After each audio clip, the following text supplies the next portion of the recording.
¿Qué tal, amigos? Muy bienvenidos un día más a Con Ánimo de Lucro. Ya saben, este espacio de información y análisis económico de confianza, este oasis para la economía entendida desde el lado correcto de la historia. Aquí defendemos la libertad, la prosperidad, la propiedad privada y el respeto a la búsqueda de la felicidad. Y si defendemos eso, también podemos hablar de otros asuntos que no sean estrictamente económicos, pero que sí que nos ayuden a entender esa defensa de estos valores que cada día traemos a Con Ánimo de Lucro. También en 2026, puesto que tengo que felicitarles a todos ustedes el nuevo año. Espero que sea muy propicio para todos los que nos escuchan, para toda la comunidad de Con Ánimo de Lucro. Y yo solo les digo una cosa, aquí vamos a seguir trayéndoles todos los días la mejor actualidad, el mejor análisis y también programas, como siempre saben, de vez en cuando, como el que les tenemos preparado en el día de hoy, con invitados de auténtico lujo y asuntos fantásticos que seguro van a agradecer. Enseguida se los presento.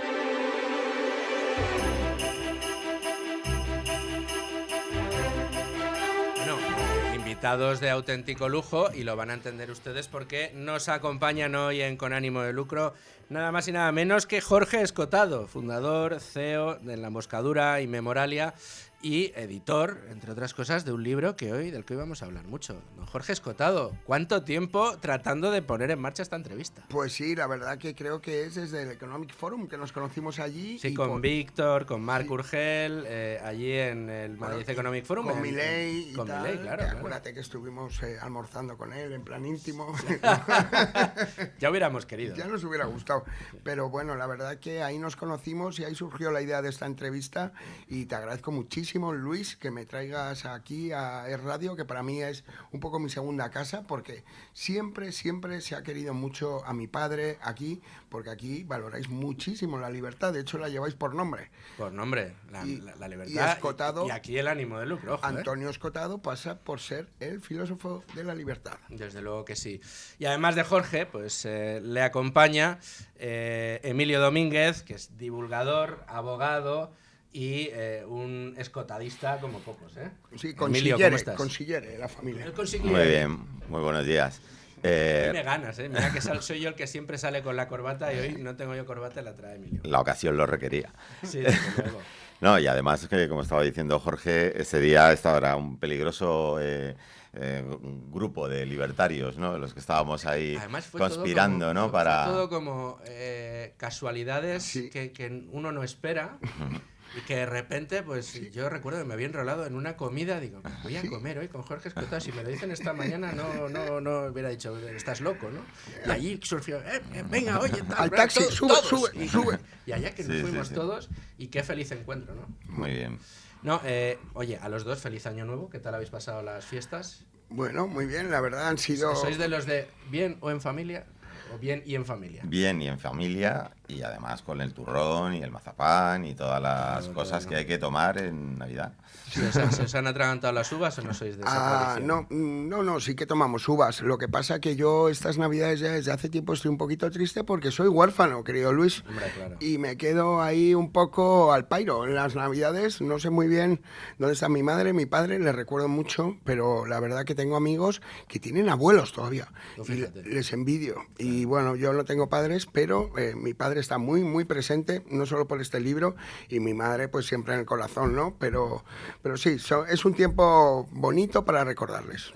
Tu padre tiene una cosa que es fantástica y que solo le sucede a los grandes, que es que por mucho que se hayan ido y por mucho que pase el tiempo, gracias además a las nuevas tecnologías, siempre están vivos. Yo creo que no puede ser, o sea, será probablemente más de 2-3 veces en semana, en los pocos ratos que tengo para evadirme en los scrolls del móvil, en Instagram o en otras redes sociales.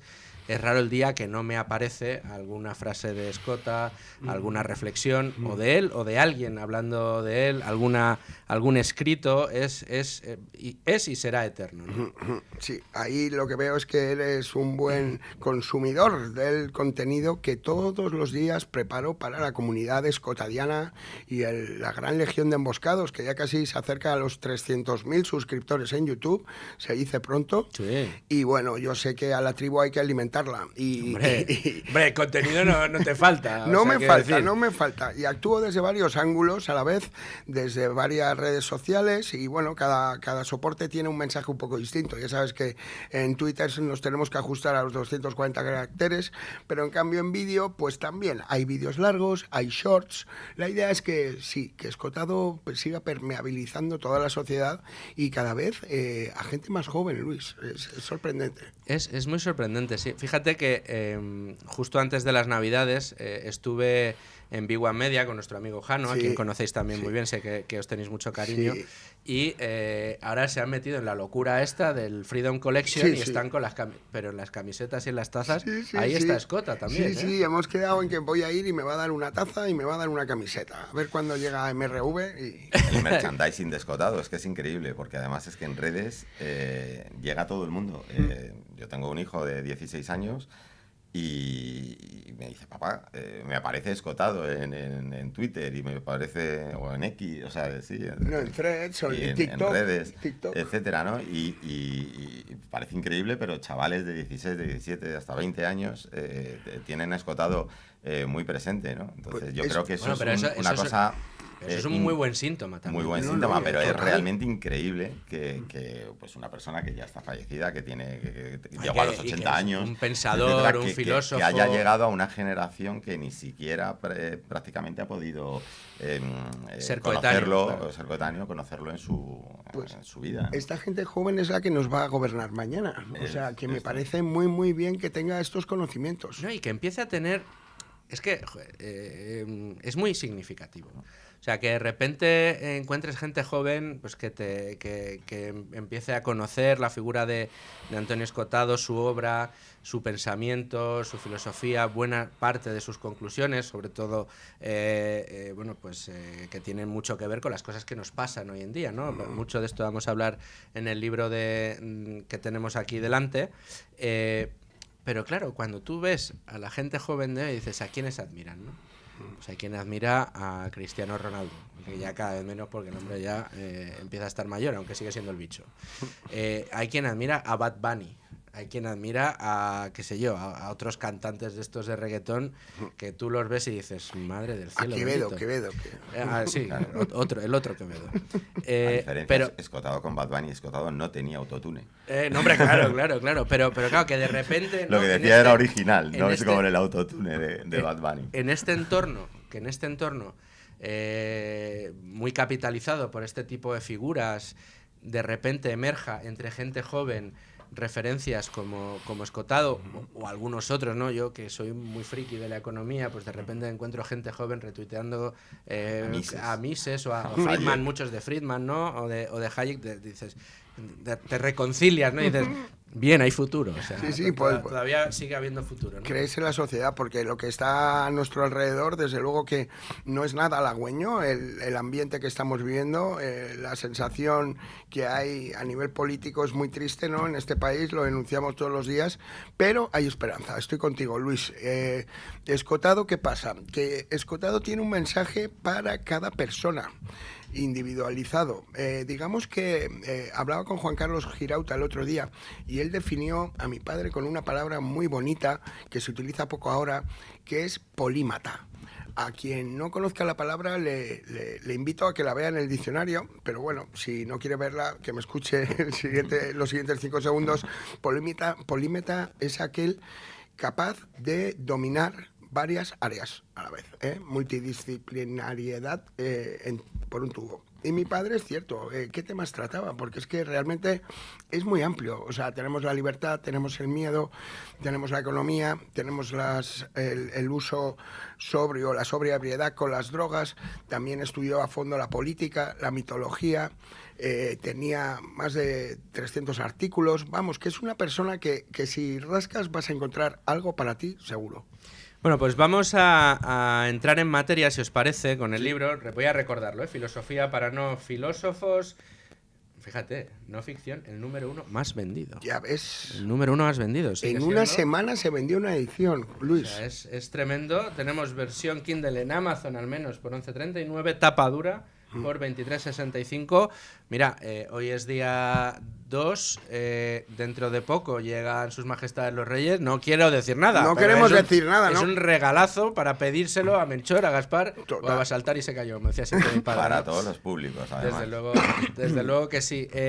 Filosofía para no filósofos, una reedición de un manual de texto de Antonio Escotado. Cuéntamelo, Jorge. Te lo cuento porque es un poquito sui generis el origen de este libro, en el que, por cierto, Emilio, que está aquí a mi vera, me ha ayudado también, y hay que reconocerlo. No lo dudo, por eso está aquí el señor. Me ha ayudado a editarlo, porque, a ver, la cuestión empieza como en 1991, así. Mi padre se convierte en profesor titular de la asignatura de filosofía en la carrera de sociología en la UNED, y disfruta durante unos años de ser el autor del libro de texto de esos 5.000 alumnos que tenía por entonces, llamémoslos alumnos cautivos, porque realmente en la UNED, si no tienes el libro del profe y no puedes ir a clases, pues vamos, no eres alumno. No eres alumno, es la universidad. Suscrito, pero nada más. No se pueden tomar apuntes. Claro. Doy fe porque Sí. yo lo fui. O sea, Sí. yo estuve matriculado en políticas y estuve... Ah, sí, Escota fue tu profe, ¿eh? Por eso tenía el libro Qué que bueno, tan amablemente es me verdad. pediste para poder Es progresar verdad. hasta este. Bueno, pues ahí mi padre hizo el manual de texto, que se lo hizo además en 2 patadas. Me acuerdo que él decía, hijo, con diferencia mi libro más rentable. Pues porque... ¿Por qué? Porque los alumnos eran todos los años 5.000, 5.000, 5.000, 5.000, así hasta que el resto del departamento dijo, oye, Escota, comparte. Y entonces claro. mi padre dijo, pues no es una cuestión de compartir, es una cuestión de, ¿tenéis vosotros un libro de texto? Pues cuando lo tengáis, yo estoy encantado de que se implemente vuestro libro de texto, pero hasta que no haya otro libro de texto en la asignatura, este va a ser el libro de texto. Y muy bien, así es, pasaron unos años hasta que ya el resto del departamento llegó con un libro de texto. Y bueno, ahí ya... Ya dijeron, joder, hemos sido tontos. O sea, aquí Bueno, no te Escota ha creas. sido el más listo. No, sí, pero no es tan fácil hacer el libro de texto. Hombre, Mi padre claro. ya sabes que tenía ese cabezorro, y además en sus últimos años, en los vídeos, se ve cómo le va creciendo la cabeza. Sí. Se le va poniendo una cabeza con forma de bombilla. Y la verdad que el libro de texto, mientras fue el oficial en sociología, mi padre estaba encantado porque todos los alumnos estudiaban con él. Además, lo que yo no sabía es que los libros de texto tienen unos derechos de autor superiores a lo que tiene un libro, por ejemplo, que sacas en la calle. Sí. Este, por ejemplo, que está para el gran público, pues tienes ahí unos derechos de autor que varían entre un 8 y un 12%, por ejemplo. Pues en libros académicos es distinto, es superior. Entonces, mi padre encantado con sus 5.000 alumnos cautivos, encantado con esos derechos de autor un poco por encima de la media, y hasta que llegó el departamento y impuso su otro libro de texto. ¿Qué pasó entonces?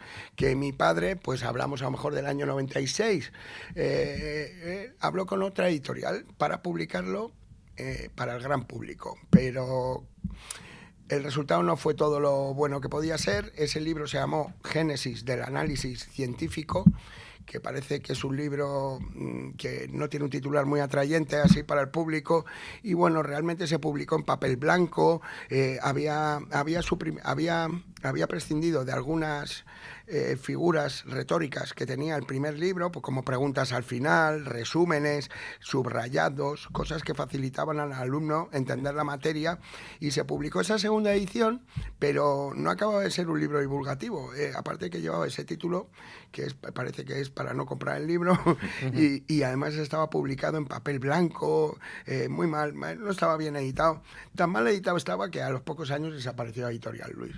Fíjate. Desapareció la editorial. Y entonces mi padre, con gran consternación, lo constató, lo habló conmigo, con más gente, y dijo, joder, pues estas unidades didácticas van a dormir en el cajón el sueño de los justos eternamente.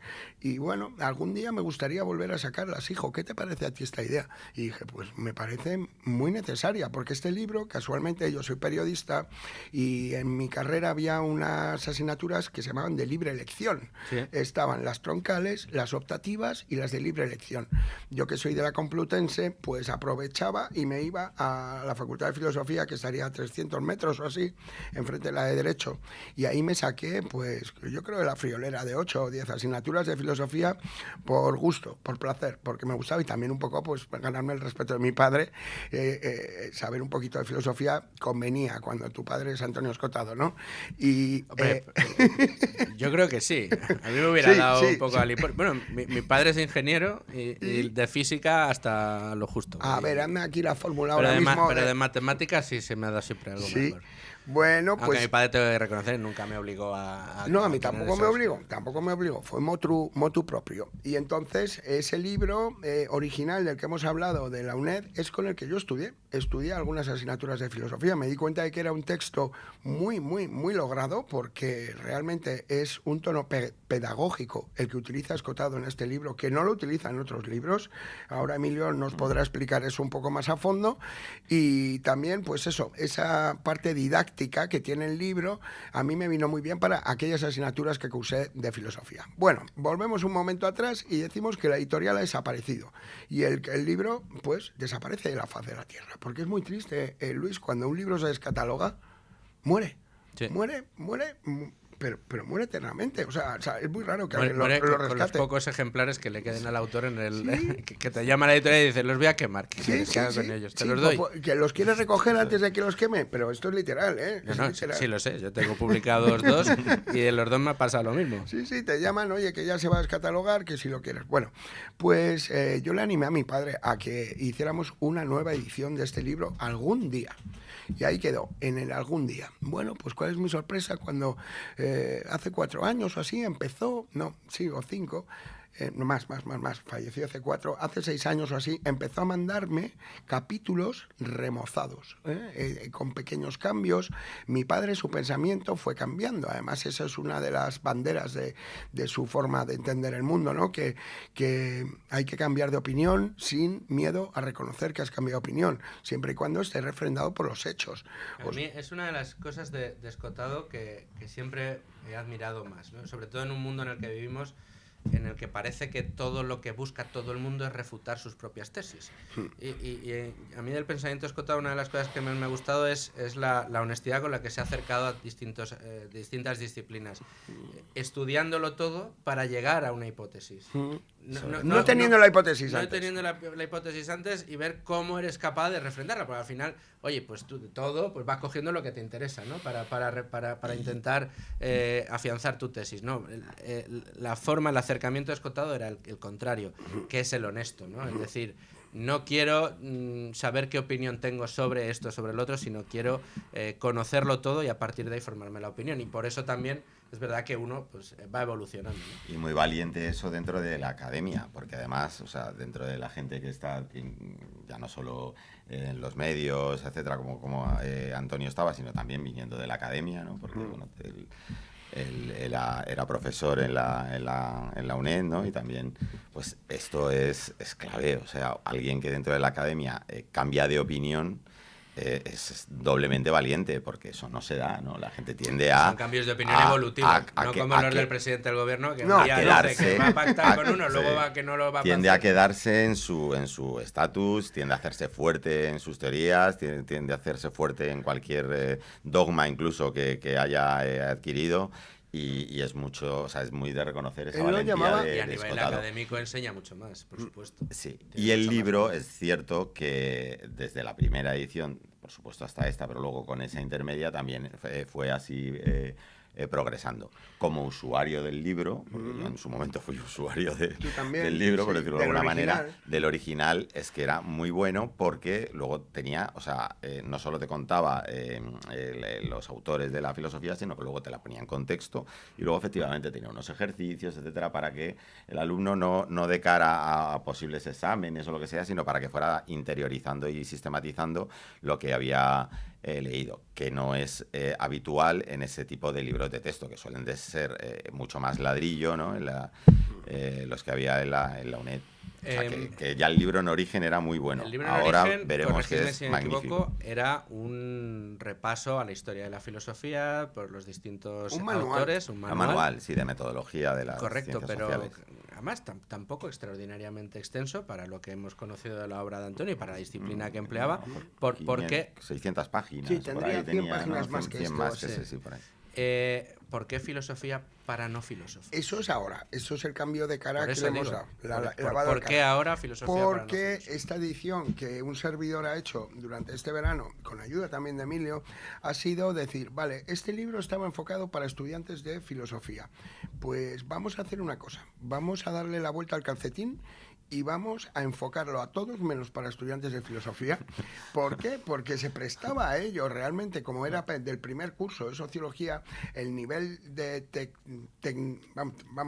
complejidad del libro no impide que lo lea pues un ingeniero, que lo lea a un futbolista, Un periodista. Que Sí, no un tenemos periodista. idea de nada y tenemos idea de todo. Incluso un periodista. Le dimos la vuelta al título y con esa idea fui yo a Espasa y les dije, mirad, mi padre me ha estado mandando capítulos porque ha ido cambiando de opinión. Por ejemplo, Marx. A Marx en la primera edición, ¿qué le daba a mí? Yo le daba 3 páginas. Y sin muy poca bola, como se suele Muy decir. poca bola y ahora te... Y le dio además 15. incluso con más cariño, ¿no? Sí, que el sí, que le sí, tienen sí. en este. Sí, entonces lo fue cambiando y yo me di cuenta de que, por ejemplo, cuando yo lo estudié, yo no era filósofo, yo quería ser periodista y me vino muy bien en aquella época. Entonces era fácil dar esa vuelta al calcetín, teniendo una visión desde arriba, sinóptica del libro, decir, mira, vamos a enfocarlo para que lo entienda todo el mundo y sobre todo las partes que no pueda entender todo el mundo, para eso está este editor. Y entonces lo que hemos hecho es, y cualquiera que vea el libro tiene como 40, 60, 80 notas mías, de nota del editor. Y es un poco cuando yo detecto que mi padre ya se está poniendo muy técnico, nota. Y la nota ya el lector puede, vale, y continúo leyendo, ¿no? El miedo que yo tenía al editar este libro es que la gente se parase y lo dejase. Que hubiera barreras. Eso, porque mi padre, y reconozcámoslo, no es del todo fácil de leer. O sea, este es su libro más asequible, de los más asequibles, con 60 semanas el trópico y retrato del libertino. Pero quien quiera leerse, por ejemplo, Caos y Orden o Los enemigos del comercio... O Realidad y Sustancia. Bueno, esto ya son palabras mayores. Pero Los enemigos del comercio... A mí Escota me pilló por Los enemigos del que comercio. hiciste un maravilloso programa, por cierto, Sí. ahí te conocí yo a ti Sí. y estaba Con deseando Úbeda. conocerte, sí. Con Úbeda. Me encantó el programa que hicisteis sorpresivamente para mí. Y ese libro, por ejemplo, eso sí, estarás conmigo, Luis, en que es un desafío leerlo. Sí. ¿Verdad? ¿A qué A llamamos ver, sí desafío? es verdad que requiere cierto nivel, o sea, tú necesitas estar ya en una onda para acercarte a este Y una libro y constancia. entenderlo en toda la profundidad que implica, ¿no? Porque un neófito que no sabe ni por dónde le va el aire entra ahí y no pasa de la tercera página. Pero te va enredando también. Sí, Te pasa un sí, poco sí, como sí. Historia General de las Drogas, te va enredando. O sea, a lo mejor al principio te parece un poquito más denso o tal, o incluso si no eres un lector muy avezado, pues tienes que tirar de diccionario para ver algún término o lo que sea. Pero te va enredando porque te sugiere unos planteamientos tan originales también. Sí. O sea, porque es autodescubrimiento, ¿no? También es un poco como... Autoaclaración. Autoaclaración, ¿no? Y te va explicando las cosas, entonces tú lo puedes acompañar muy bien al autor. Igual que en este libro también, pero en Los enemigos del comercio, por ejemplo, para mí, en Historia General de las Drogas, es que es muy así, ¿no? O sea, tú vas con escotado, avanzando y vas investigando y aprendiendo, ¿no? Vas un poco de la mano. De la mano. Entonces te va sorprendiendo, ¿no? Sí, Todo lo que pero- vas, todo pero lo que lo vas, que todo el sucede- conocimiento que vas adquiriendo, pero porque te lleva muy, ¿sabes? No es como, "Fua, aquí está esto, aquí lo otro", ¿no? O Pero- definiciones o... Cuando yo decía desafío también me refería a la extensión de la obra, que son 3 tomos, Claro. Los enemigos del comercio.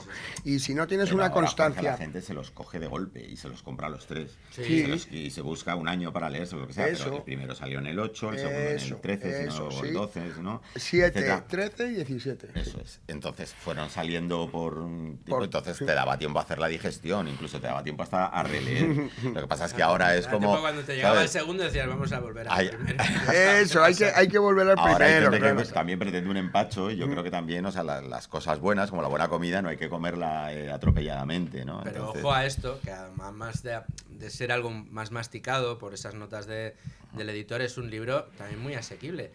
Se me antoja, corregidme si me equivoco, pero que para aquel que no haya leído todavía a Escotado y que se haya acercado a su figura pues por lo que nos hemos acercado muchos en un primer momento, pues por esas frases, por esas reflexiones, por también ese aura que le rodea a él como autor.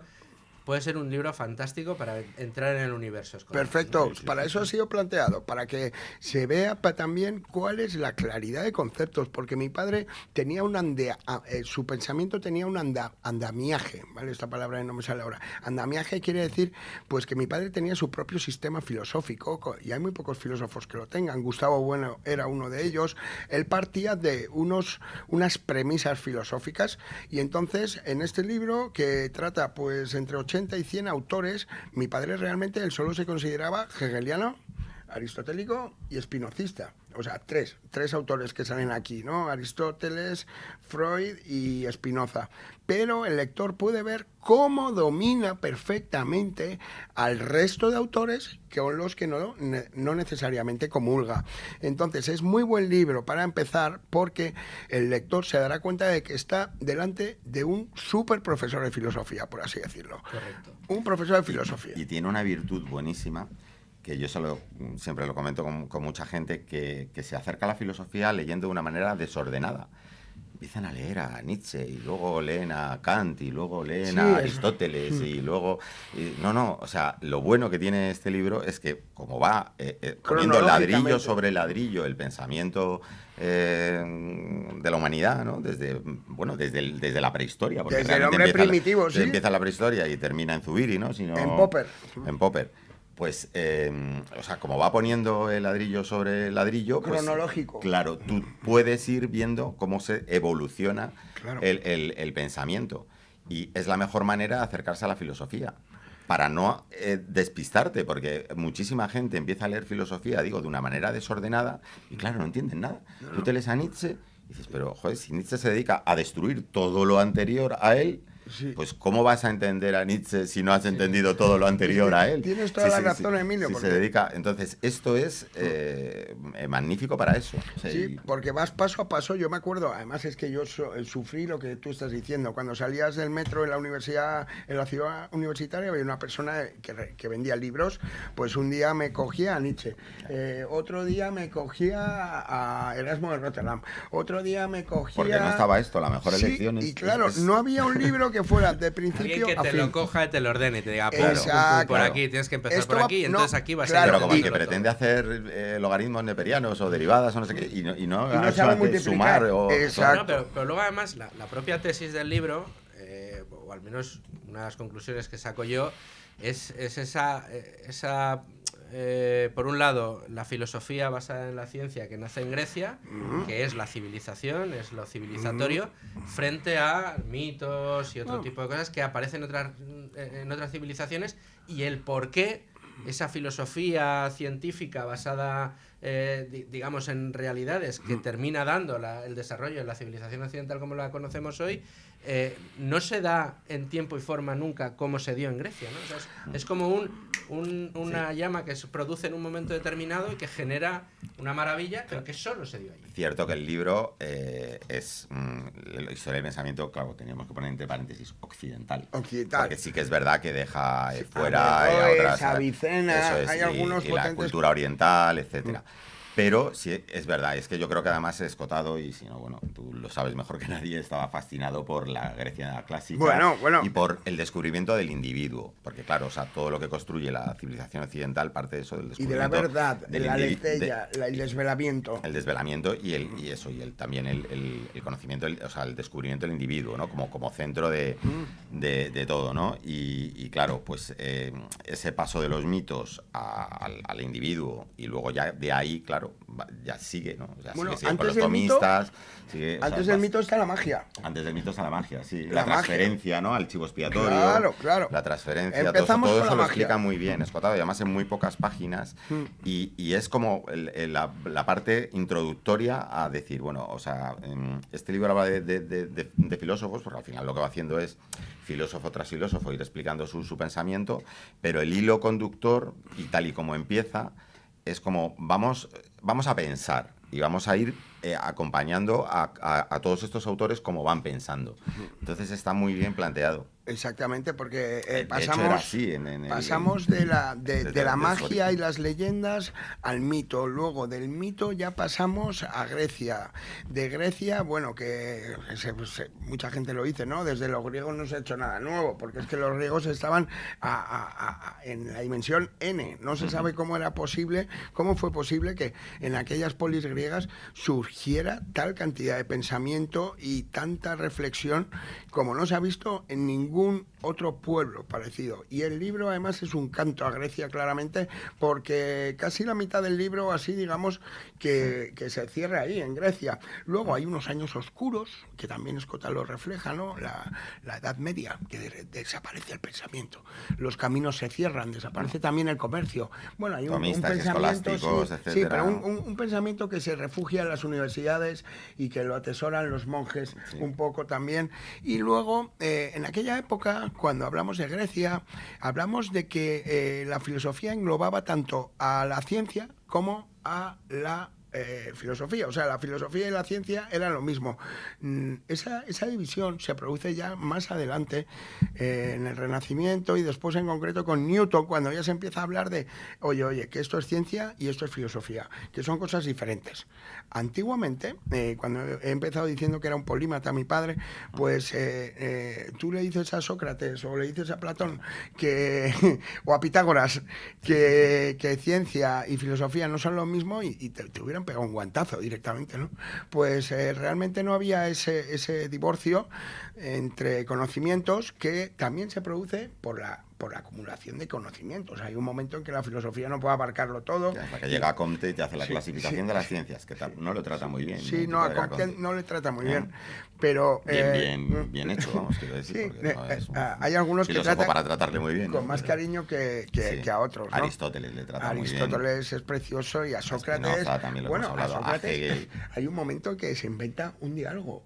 ¿Te acuerdas? Dice, este diálogo me lo he inventado yo, pero el lector no entenderá porque queremos ver... Y es Aristóbulo hablando con no sé quién. O sea, Escota tenía un dominio de Grecia que se lo conocía como la palma de su mano y nunca había visitado Atenas.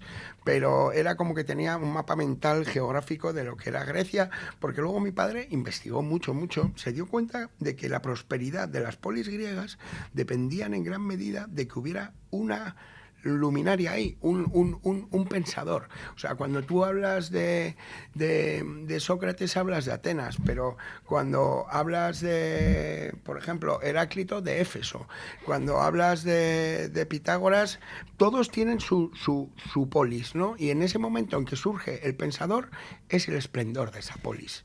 O sea, digamos que la bonanza económica viene después de una bonanza intelectual, por así decirlo. Esto se ve aquí en el libro muy bien. Y luego pasamos ya a Roma y, bueno, como decía, los años oscuros, y luego hay un resurgimiento total del pensamiento filosófico gracias pues a gente como a Occam o gente como el mismo Lutero. El mismo Lutero ya da un también cambio los grande. Utópicos, Sí, te habla pero de Tomás Moro. Sí. Pero si hay un autor que al menos después de la lectura de este libro parece que le influyó más fue Hegel, ¿no? Hombre. ¿Qué tiene de Hegel? ¿Por qué Hegel? Bueno, Hegel desde el minuto uno, ¿no? Haciendo la conciencia infeliz, bueno, ¿no? ¿qué tiene? Que es su tesis doctoral. Su tesis doctoral en 1969 se llama La conciencia infeliz, filosofía de la religión de Hegel. La conciencia infeliz es lo explica también muy bien en el libro y los oyentes les va a gustar esto que voy a decir. La conciencia infeliz es la conciencia cristiana. Es la conciencia que piensa que hay otra vida, que este mundo no es el válido, que realmente hay otro, un más allá. Entonces tú estás infeliz, vas un poco infeliz por la vida, ¿eh? Cuando tienes... El Valle de Lágrimas. El Valle de Lágrimas, que es este país, pero este mundo.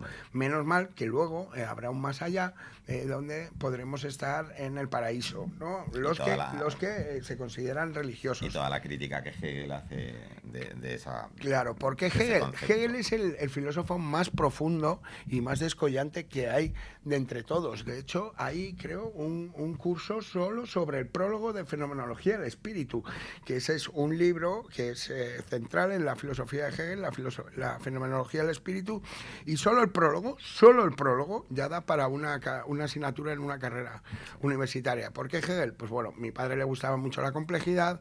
Hegel tiene unas páginas, hay un vídeo por ahí que circula que dice, no ha habido nadie, la mejor página de la filosofía está escrita por Hegel, pero hay 99 páginas antes de Hegel que son infumables totalmente. O sea... Y que se lo encontró, ¿no? En la biblioteca, ¿no? En la Biblioteca Nacional. Sí, ¿no? claro, Sí, estaba estudiando una historia... Esto lo explica todo, ¿no? Pues Y yo estaba aquí despistado. estaba estudiando a Russell la historia de la filosofía. Esa anécdota es muy buena. Y de repente el bibliotecario le pidió el libro y dijo, no, pues es que se lo han llevado. Dijo, ¿pero cómo se lo han llevado si lo estaba estudiando? Y dice, bueno, tenemos esta otra historia de la filosofía.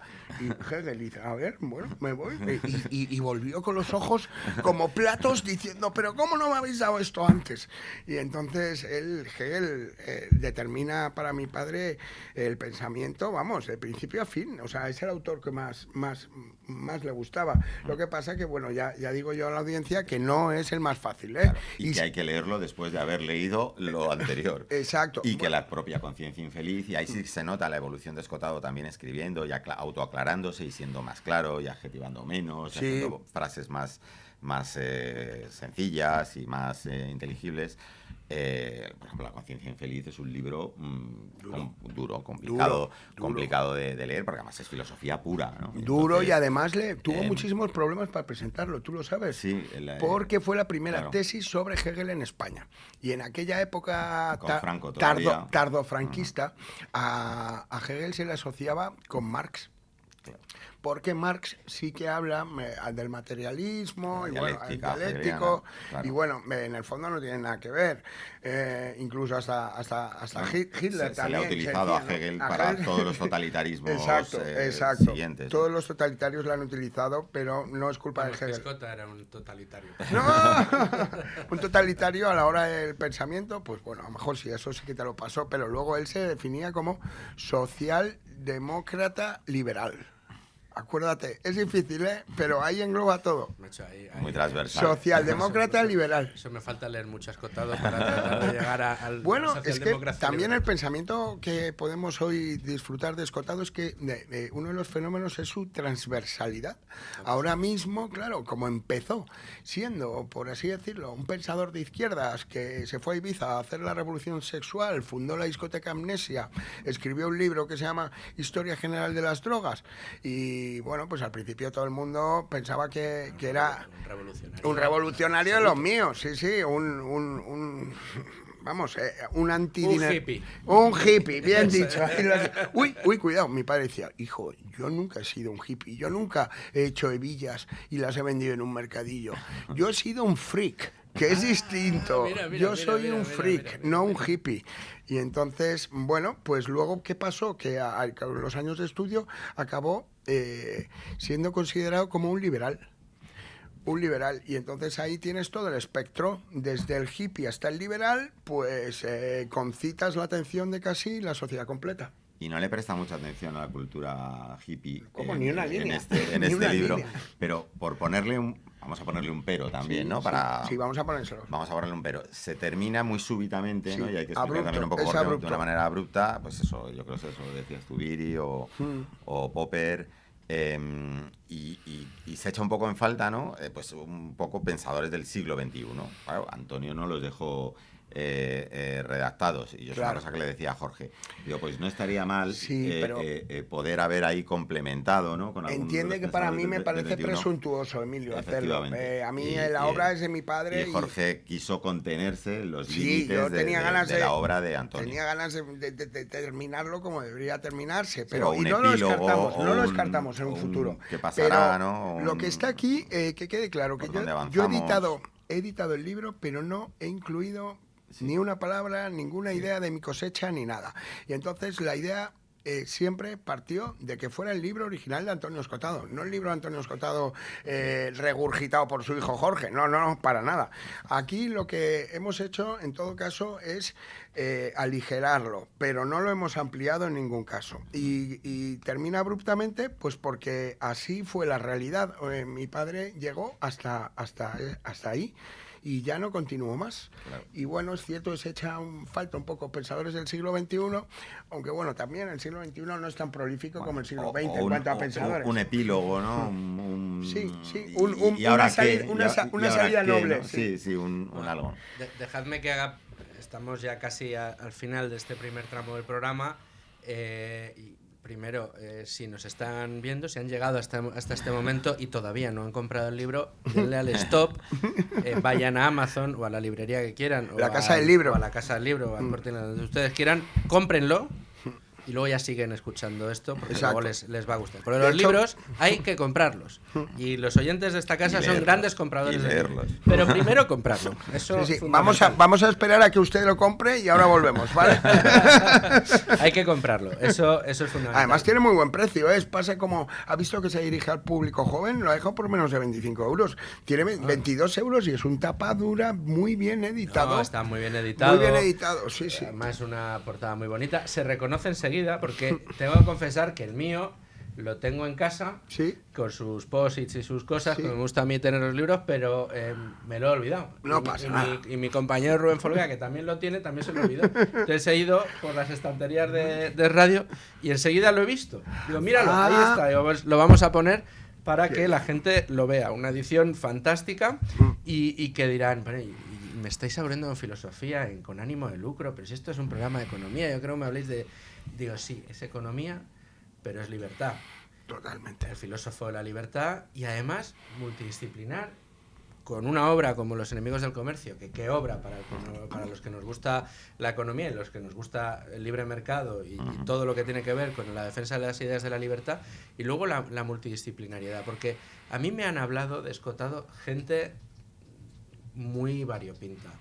Era un gran fan de Escotado, un amigo mío que tiene una academia para gente que se dedica a la fisioterapia y a la dietista, que es mi amigo Alfonso Bordallo, no sé si le conoceréis, pero Bordallo ha invitado a Antonio Escotado en vida durante muchos de los congresos que ha ido realizando. Y yo decía, ¿y te traes a Escotado para hablar de...?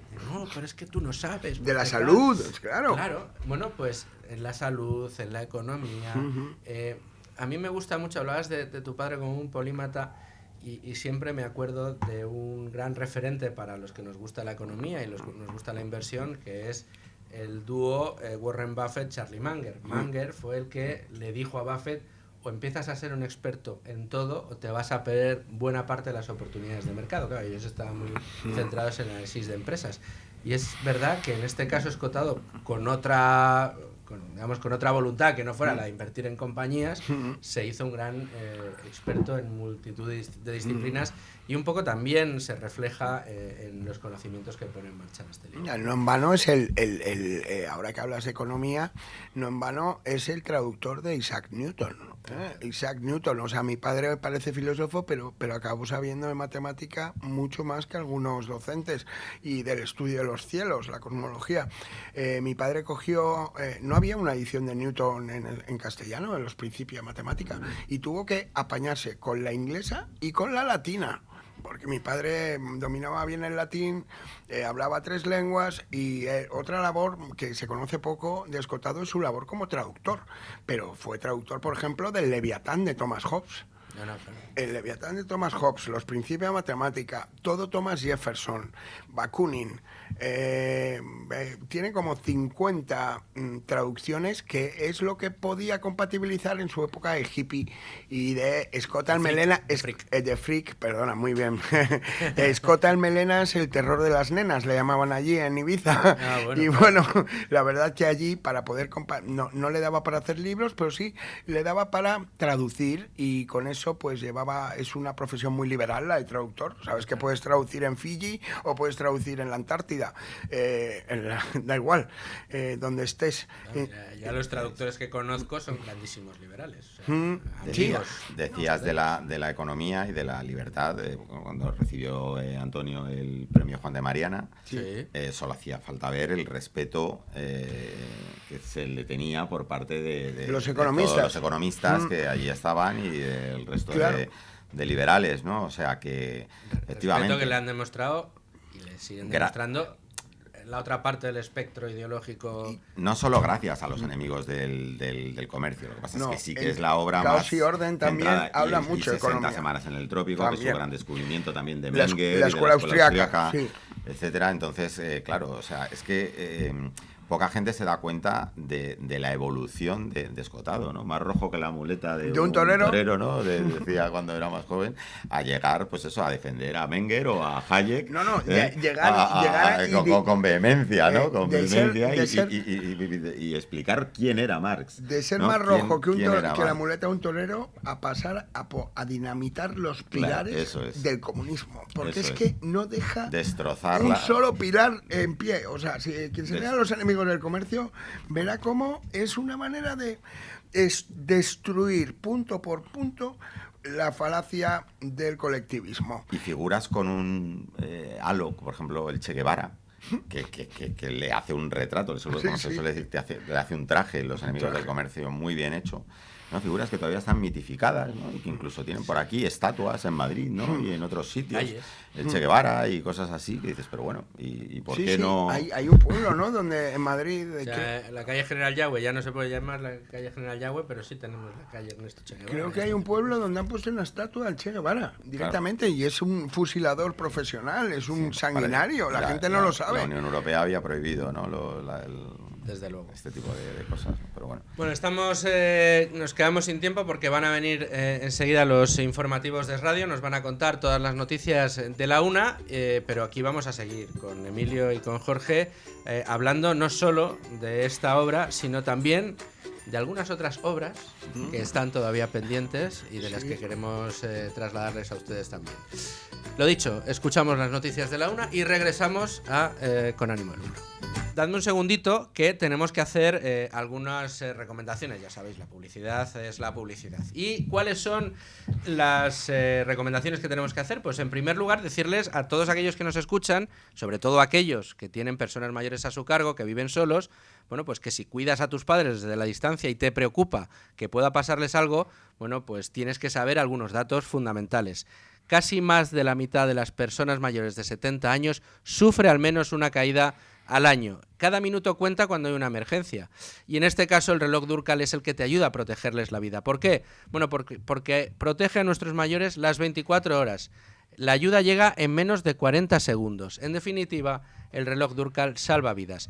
Consigue con Libertad Digital un año de teleasistencia Durcal con un 10% de descuento, el reloj Durcal y además 3 meses gratuitos. Todo llamando al teléfono 910-888-852, 910-888-852 o a través de la web durcal.com usando el código, apunten bien, Libertad Digital, todo seguido con 2 Ds y en mayúsculas, Libertad Digital.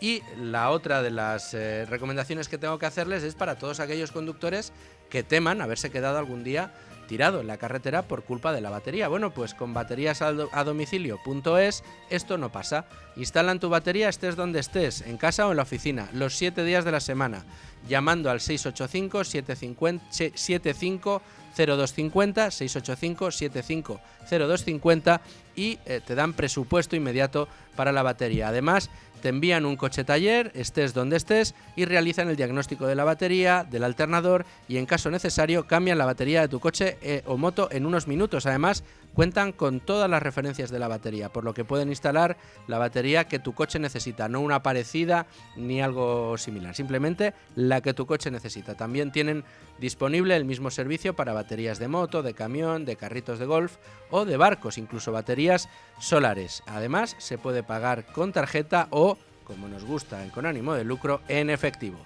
Recuerda, bateriasadomicilio.es. Qué bonitas son estas sintonías navideñas que hemos puesto para estos programas, ¿no? En estas 2 semanas, 3 semanas de Navidad, aunque ya hemos pasado lo grueso, ¿no? Y ahora viene lo importante, que son los Reyes Magos. Queda el roscón. Queda el roscón, maravilla. El roscón. ¿Era goloso, Escotado? Era goloso, era sobre todo sibarita.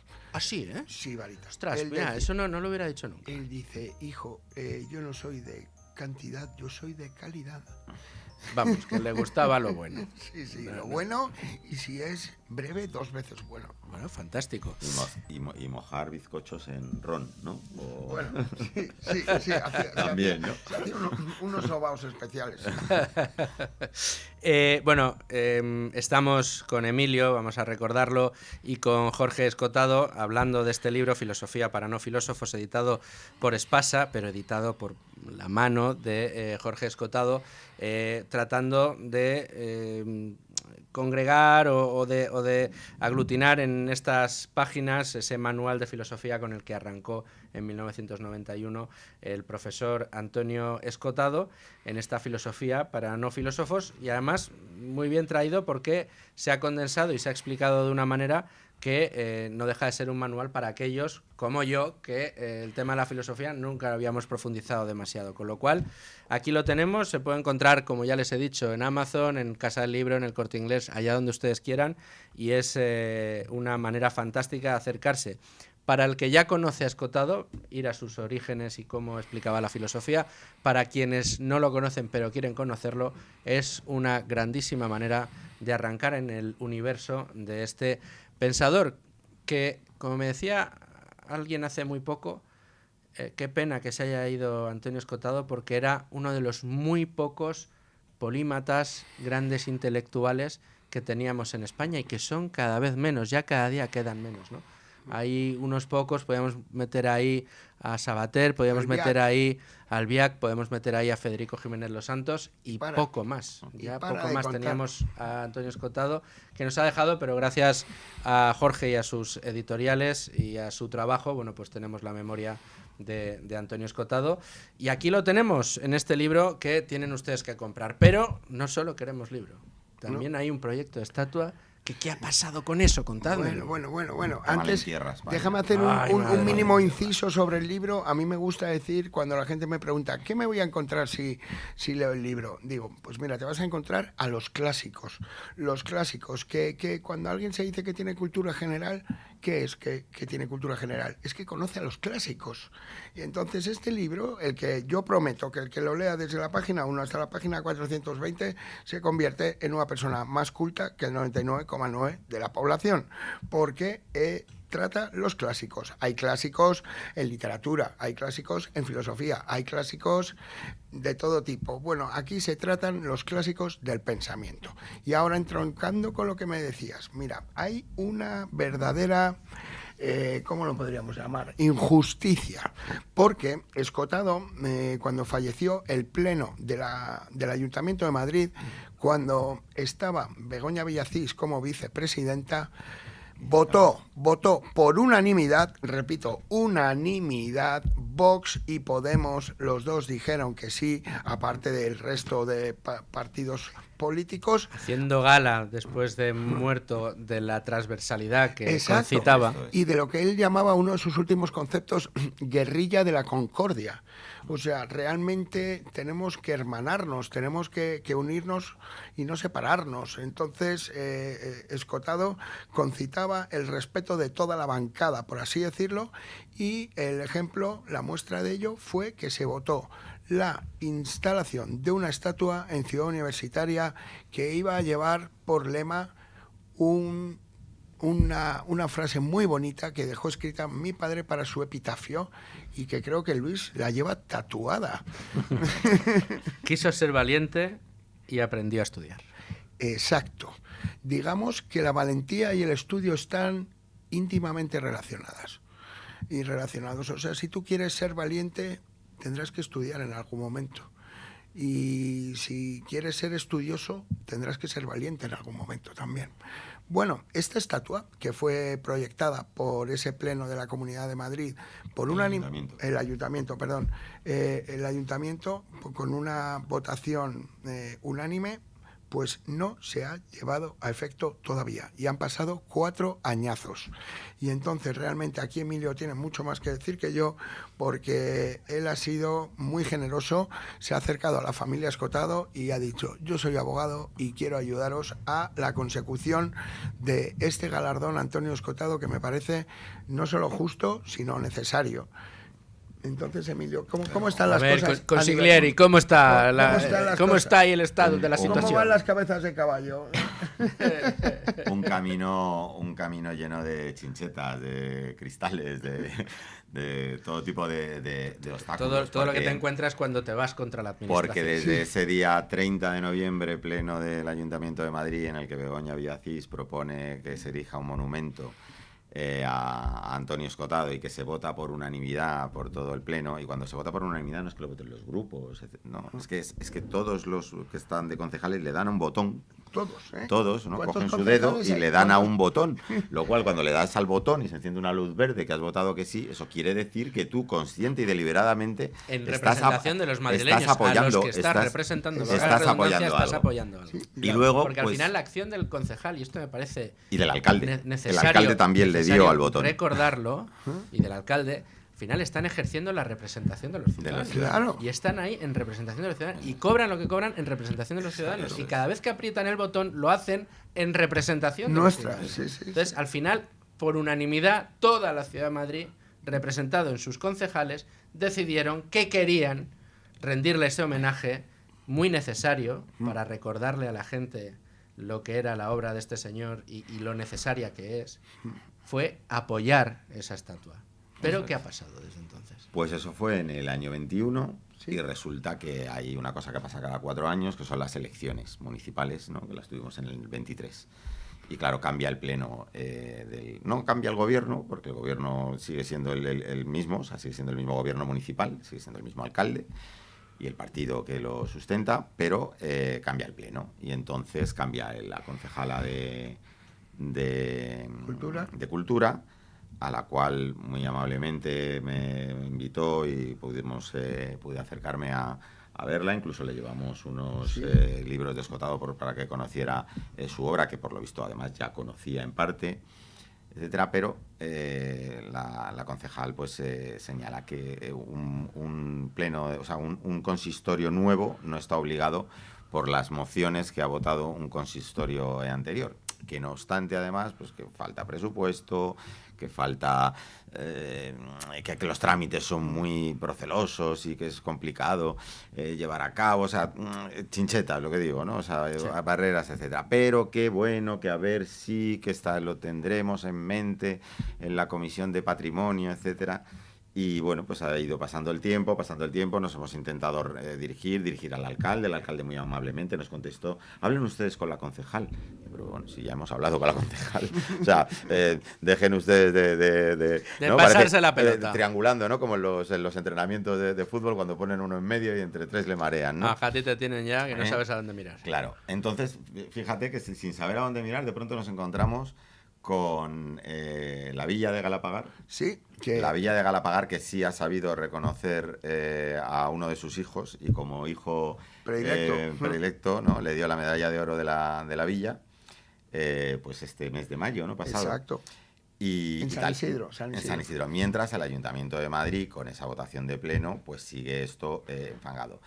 En Madrid bueno, pues tenemos monumentos como el Perro Paco, es este que hablamos, yo creo, de ¿Por qué es tan difícil? Tú que eres abogado y que conoces los intríngulis normativos, legales, los leguleyos, todo lo que hay, todo eso que para los los legos en derecho son auténticos galimatías normativos.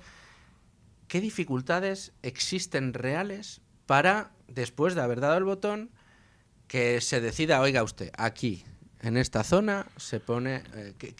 ¿Cuáles son todas...? La primera y más importante es la voluntad política. Si hay voluntad política, todo avanza sin ningún problema. Sí, no hay chinchetas. La Comisión de Patrimonio tiene, pues creo que el último acta hace un par de años, tenían como presentados cerca de 50 y tantos monumentos, de los cuales se aprobaron 37.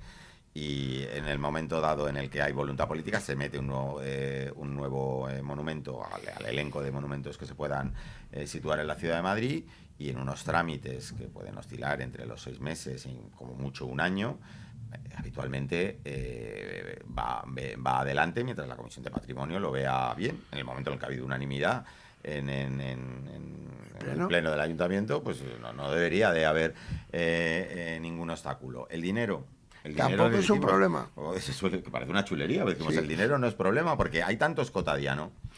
Somos tanta la gente que tenemos cariño y afecto por la figura de Escotado que dijimos, oye, incluso le proponemos el ayudar a hacer una acusación popular si el ayuntamiento no llega.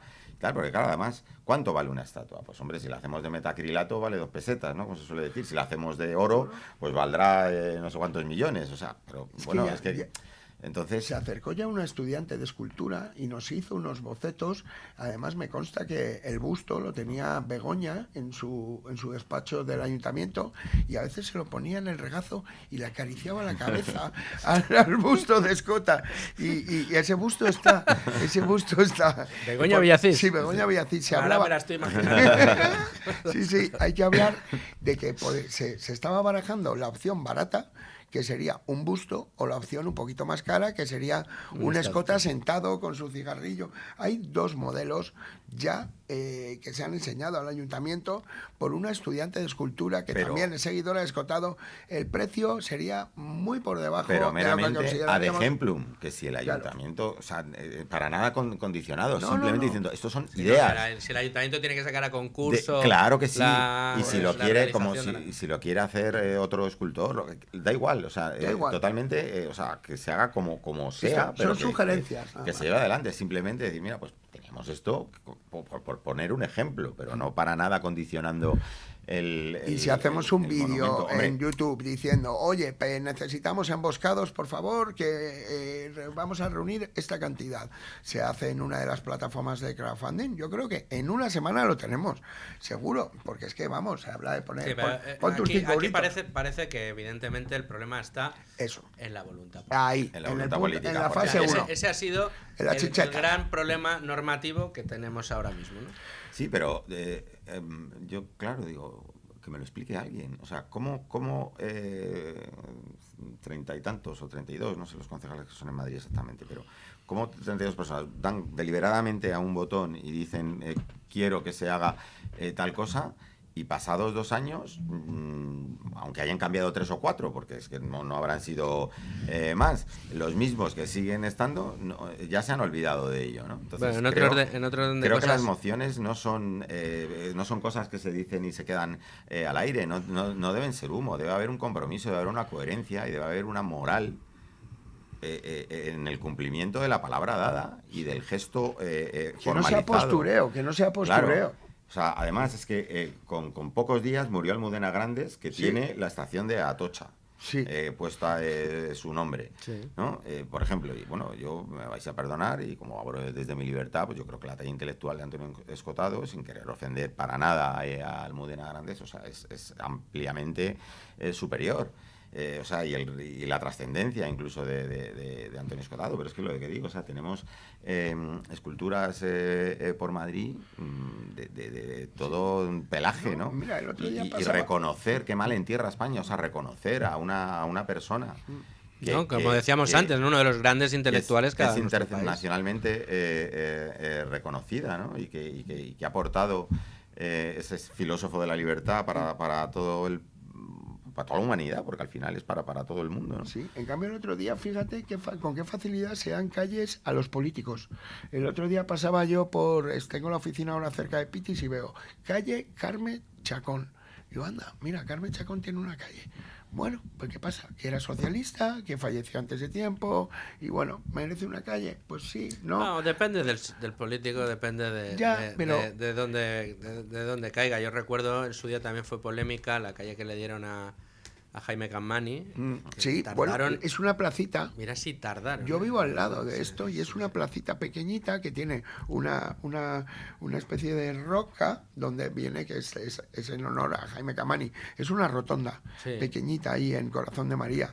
Pero fue polémica y tardó un montón. Sí, pero se han hecho muchos, incluso por ejemplo la plaza de Lina Morgan, que o sea, en la propia Latina pues han cogido un trocito, ¿no? Y han puesto pues, una placa de plaza de Lina Morgan, etcétera. Bueno, y un montón de gente, Marisa Paredes, ¿no? Creo que también, ¿no? Estaba... Bueno, ¿quién tiene que desbloquear esta situación? ¿A quién vamos a apelar a que en estos momentos de propósitos de nuevo año, estrenando 2026, después de la Navidad y con los escándalos que tenemos en el gobierno central, en el ayuntamiento. Yo creo que es el alcalde de Madrid. Hay que ir a la cabeza. Martínez Almeida. Eso es, señor Martínez Almeida. Ya que usted en 2025 ha estrenado paternidad, ya que ejerce como gran atlético que es usted, cosa que yo no celebro tanto,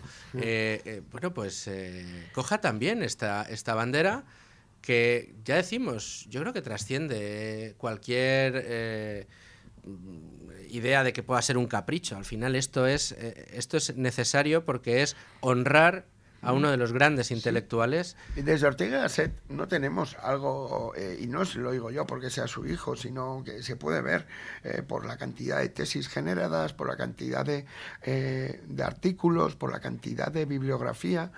Escotado, desde luego, va a pasar tiempo hasta que tengamos otra figura intelectual de esta talla, ¿no?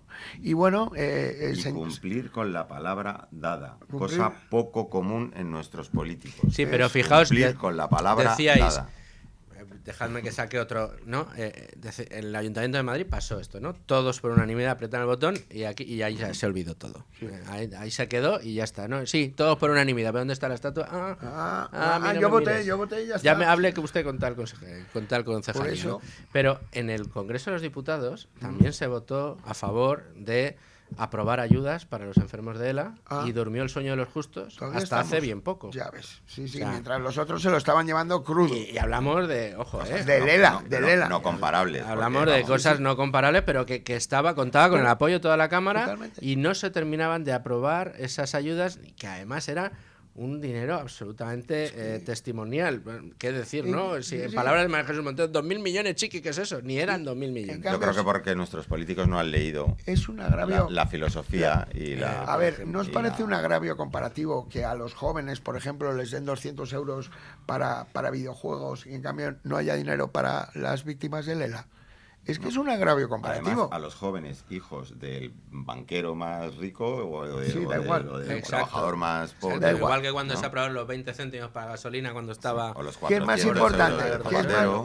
más importante? ¿Los videojuegos de ese posible votante o las ayudas a la dependencia? ¿O los casos de ELA, ayudar a los pacientes? Es que son agravios comparativos. Tú antes decías lo que además, fijaos Grandes. No, es que además son... para esto están. O sea, quiero decir, si no tuviéramos la intervención estatal que tenemos, a lo mejor poner una estatua pues sería cuestión de saber cuánto cuesta esa pastilla de terreno, comprarla y colocar la estatua que cada uno quiera, ¿no? Sí. Que sería muchísimo más fácil, rápido y tal, no, pero hay que pasar por burocracia, por la administración y la burocracia. Está llena de estatuas a suscripción popular, porque todo el siglo XIX, el 90% de las estatuas son a suscripción popular. Eso no es el problema es el dominio público, por supuesto. Que ahora mismo, pues claro, efectivamente, para poner cualquier cosa en medio de la calle tienes que tener todas las... parabienes y los permisos. Y la Comisión de Patrimonio y Paisaje, etcétera, que lo apruebe y tal, pero eso al final es solo un tema administrativo. O sea, al final, si hay voluntad política por parte del ayuntamiento, que lo encabeza el alcalde, no nos engañemos, pues sí, esto... en este caso había también otra consideración, acuérdate, porque como fue proyectada para Ciudad Universitaria, también tiene que contar con la aquiescencia del rector de la Complutense. Pero incluso que no creo que le cree. Pero un rector de la Complutense va a negarse a que haya una figura como Antonio Escotado, que como decís ha sido transversal. Incluso le planteamos al ayuntamiento que si había problemas administrativos con la Complutense y tal, que eligiera otra ubicación. Otra localización. Dentro de un sitio normal, vamos. Pero decir. Con este epitafio y la figura que era. Desde luego. Sí, porque él vendía la idea del estudio, hablaba del estudio siempre, el estudio. Mi padre era una persona estudiosa hasta decir basta, ¿no? Y entonces es muy buen ejemplo para los alumnos, para los estudiantes.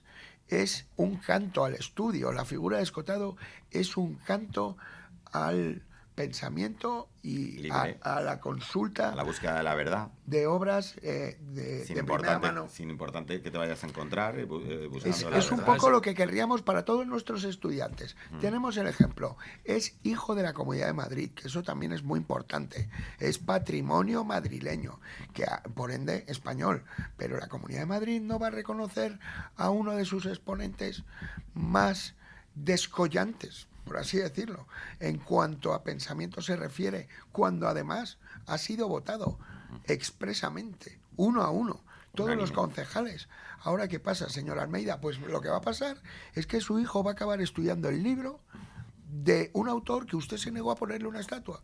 No puede ser, eso ya sería una contradicción. Mira que él no se ha negado a nada, que te dijo que hablaras con el concejal de turno. Bueno, es que ya hemos hablado con ella, ya hemos hablado con Marta Rivera, ¿no? Se llama. Sí, claro, y nos han dado largas, Bueno, y estamos pues ahora mismo en un limbo de indefensión. Pues intentaremos conciliar intereses, esa guerrilla de la conciliación, de la concordia. De la concordia, y que al final se aúnen esos deseos de todos. No sabes cómo porque te casi sería una cosa decir, a ver, esto sería interesante. ¿Quién está en contra? Exacto, es muy buena. O sea, a ver, voten. ¿Quién está en contra? Después de la unanimidad, sí, les damos una segunda oportunidad. Pero ahora es, no voten. ¿Quieren ustedes? Voten si quieren. Sí.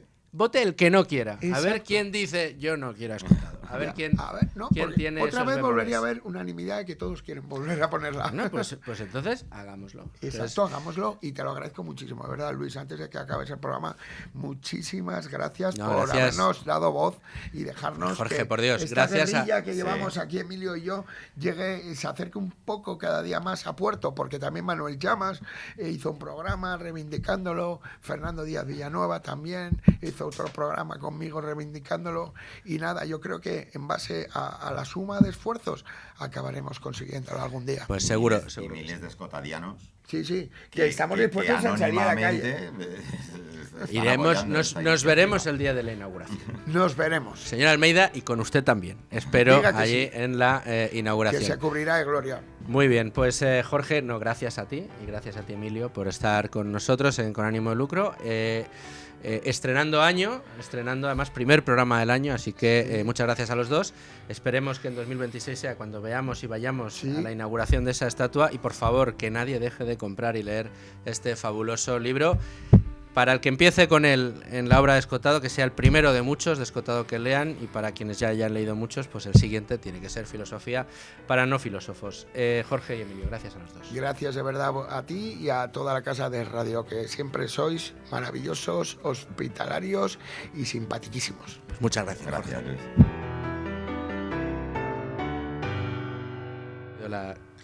Y muchas gracias a todos ustedes por estar ahí un día más. Ya saben, 2026 será un año de mucho con ánimo de lucro, de mucho ánimo de lucro, de mucho programa, mucha economía y análisis, muy crítico también y muy agradable, como el programa de hoy, contando con amigos para acercarles a ustedes todas las disciplinas y absolutamente todo lo que tenga que ver con esa defensa de la libertad. Nosotros estaremos con ustedes todo el año 2026, espero poder contar yo con ustedes también en Con Ánimo de Lucro. Un abrazo muy fuerte, hasta mañana. En Es Radio Libre Mercado, Con Ánimo de Lucro.